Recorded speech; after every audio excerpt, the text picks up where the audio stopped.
For Judith Sargent Murray and Benjamin Rush, you have two documents on your outline. They're pretty long to read through by yourself without any kind of explanation. Usually in class they read it together and I kind of go through kind of piece by piece. So I'm going to look at my computer and kind of do that simultaneously with you in this video.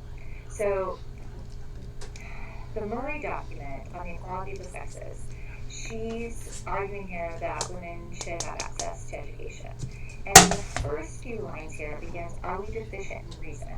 We can only reason what we know, and if opportunity of acquiring knowledge have been denied us, the inferiority of our sex cannot fairly be deduced from this.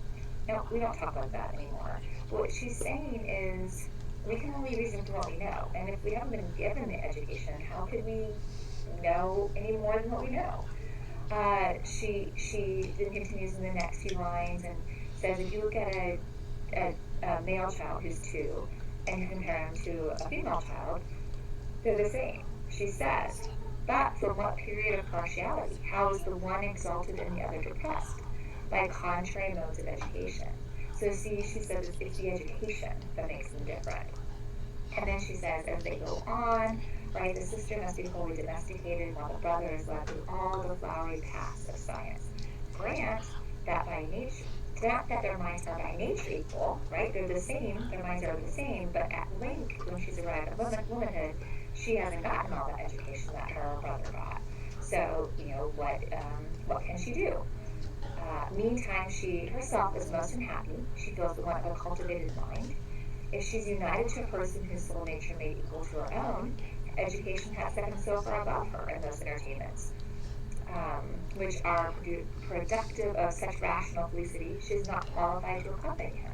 So she experiences a mortifying consciousness of inferiority, right? So, he knows more than her, so it makes her feel awful and inferior. But if she's married to a person, the next line says, possesses a mind incapable of improvement, she's equally wretched. And being so closely connected to an individual, she cannot help but despise. Right? If the person that she marries doesn't have an education or isn't very intelligent, even if he got an education, well then she's going to be annoyed with him because he could have gotten an education and you didn't. So she's making this connection to education and like wifehood, right? If she's married, she'll be a better wife if she has an education. Now she says, was she permitted the same instructors as her brother?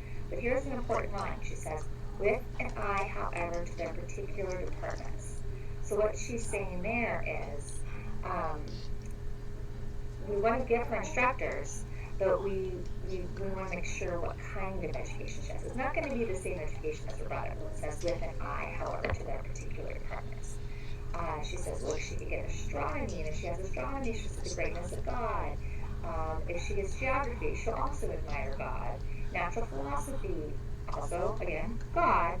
And then if you give her all of these things, she won't have room for the trifles, which are sex. Are with too much justice, she says, accused of amusing themselves. And they would be rendered fit companions for life. Females would become discreet, their judgments would be invigorated, and their partners for life would be circumspectly chosen.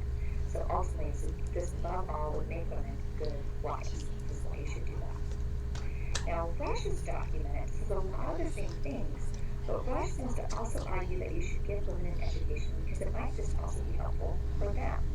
Now, that first paragraph there is a perfect explanation of Republican motherhood. That's why I put that first paragraph there. And in the second paragraph, he gives many of the same reasons that Murray does, but he also suggests that maybe you should just do this because it would be good for women, right? He says give them figures and bookkeeping, and this would be good to assist her husband. But then she says if she survives him, right, then she could derive immense advantages from it. Give her geography and instruction.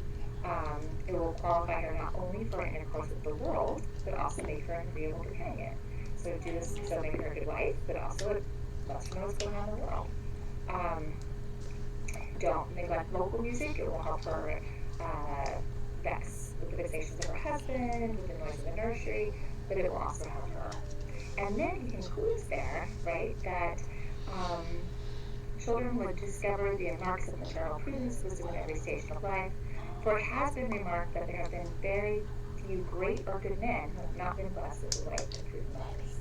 So again, right, he includes that kind of that idea of like behind every great man is a great woman, and that old kind of traditional saying.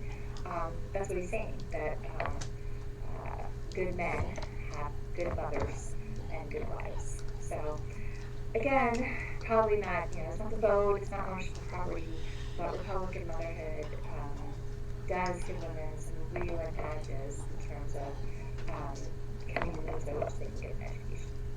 All right, if you've got any questions, you can ask them in the discussion board that's accompanied with this. Thanks.